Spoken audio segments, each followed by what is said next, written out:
Hi, my name is Raga Ramachandran, and I'm a surgical pathologist at the University of California, San Francisco.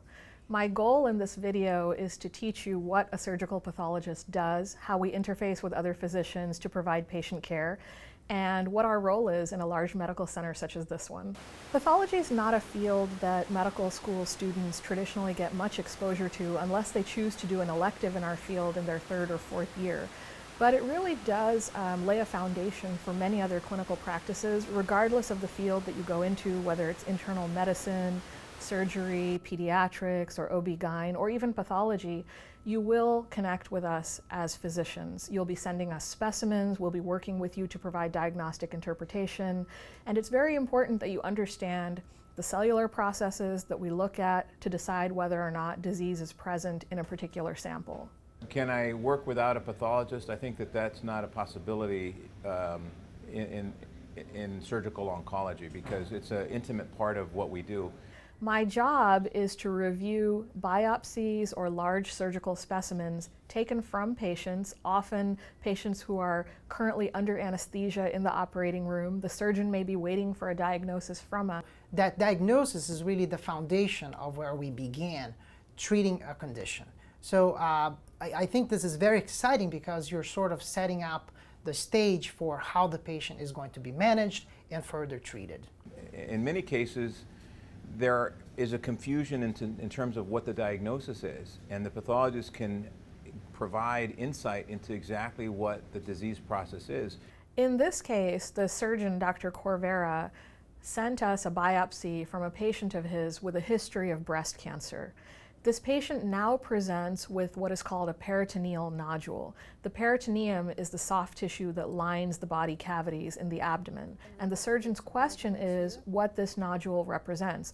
What I'm doing right now is I'm bringing this tissue up. I first will measure the tissue. I will describe it for our gross description. I take the tissue, I embed it into this OCT media that allows me to basically cut these thin sections. I then cut the sections and place them onto glass slides. Okay.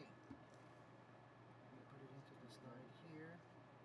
I will then incubate the glass slides into various solutions, starting with hematoxylin, and then I'm able to transition that into various alcohol incubations. Then the second really important stain is the eosin stain, which gives another color to the tissue. Each of these stains are going to be staining different things in the tissue, like nucleic acid versus protein. Once I'm done with that process, I'm ready to then look with a microscope at the histology of that tissue. We are looking while the patient is under anesthesia to decide what is happening. It's better to be ambidextrous. And we'll describe the processes that we're seeing, what types of cells we're seeing, whether they represent benign peritoneal tissue or whether they represent metastatic tumor or some other unexpected process. And so we will go through this discussion to assess together what we're seeing. Gerald will give me his thoughts as he's a fellow in training, and I'll work with him and we will relay that information as quickly as we can to Dr. Corvera, who's waiting in the operating room for our interpretation. At UCSF, we do the best that we can to give the surgeon a diagnosis within 20 minutes. So within 20 minutes of getting that call to the OR, we want to be able to return a diagnosis to the surgeon. The nodule that we saw actually has glands in it, and there's nothing in the peritoneum that should form these types of infiltrative appearing glands. So knowing that the patient has a history of breast cancer and visualizing in our mind's eye what breast cancer cells look like and how they're organized, we reviewed this case and issued a diagnosis on frozen section of metastatic adenocarcinoma. Metastatic means that these tumor cells are in the wrong place, away from the primary site of origin, and adenocarcinoma means that this is a malignant tumor of epithelial gland-forming origin. And that information tells Dr. Corvera that this is a highly atypical malignant nodule in a place where it shouldn't be. There's confusion in some disease states where is it inflammation or is it cancer? And of course, whether you're going to treat somebody with an anti-cancer medication or a chemotherapy agent versus steroids is hugely important. It's one of the most exciting, quickly moving things that I do as a surgical pathologist, and we provide this service 24 hours a day, 365 days a year, and when the ORs are going, they keep us very busy.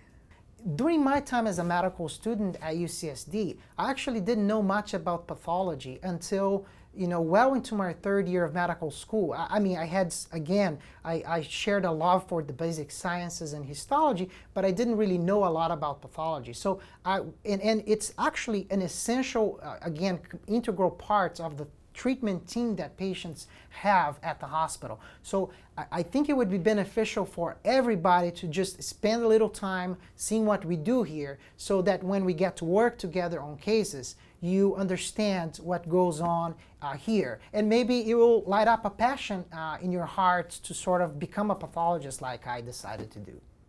For me, being a pathologist is a wonderful fit. I am very visually oriented. I've always enjoyed looking at pictures and photographs, and I tend to have good recall for those types of pieces of information. You also have to be a very good writer. So for those of you who like to wield the power of the pen, I encourage you to learn more about pathology and to take a closer look at our reports when you're following your patients in clinic. There's a lot of useful information in there and a lot of descriptive terminology and scientific terminology on the processes that we're seeing. It's an extremely rewarding and fulfilling job, and even though I don't see the patient face to face, I work with my physician colleagues all day and relay information to them and have interesting discussions with them. So I feel like I am part of this dynamic process in providing patient care.